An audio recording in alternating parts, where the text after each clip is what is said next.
22 अप्रैल 2025 पहलगाम की वादियां गोलियों से दहल उठी। 26 मासूमों की जान गई। लेकिन यह सिर्फ हमला नहीं था, यह साजिश थी। पाकिस्तान समर्थित आतंकियों की साजिश।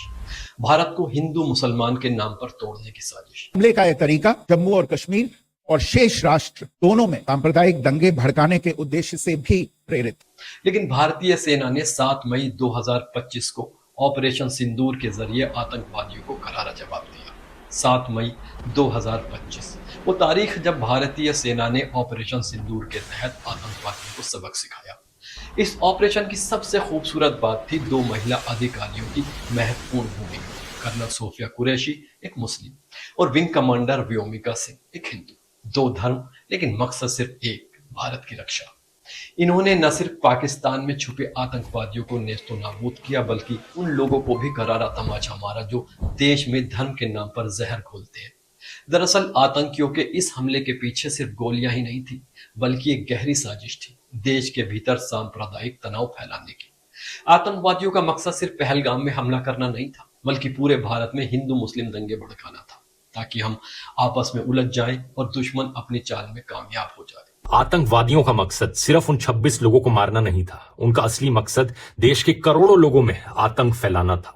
हिंदुओं को मुसलमानों से लड़वाना, देश में कम्युनल नफरत फैलाना। मगर भारतीय सेना ने दिखा दिया कि उनके लिए न धर्म मायने रखता है, न जाति। उनके लिए सिर्फ तिरंगा मायने रखता है। ऑपरेशन सिंदूर इसका सबसे बड़ा प्रमाण बनकर उभरा। सेना ने सिर्फ आतंकियों का सफाया ही नहीं किया, बल्कि देश को भी ये याद दिलाया कि असली दुश्मन सरहद पार बैठा, न कि अपने ही पड़ोसी की जाति या धर्म।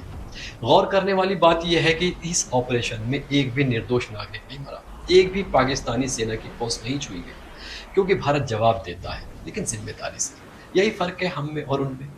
कर्नल सोफिया कुरैशी ने खुद कहा, हमारा टारगेट सिर्फ आतंकवादी थे, निर्दोष को खरोच तक नहीं आई। देवियों और सज्जनों, मैं कर्नल सोफिया कुरैशी और मेरे साथ विंग कमांडर व्योमिका सिंह आज आपको 6 से 7 मई 2025 की रात 1:05 से 1:30 बजे के बीच भारतीय सशस्त्र बलों द्वारा अंजाम दिए गए ऑपरेशन सिंदूर के बारे में जानकारी देंगे। जैश ए मोहम्मद का मुख्यालय था।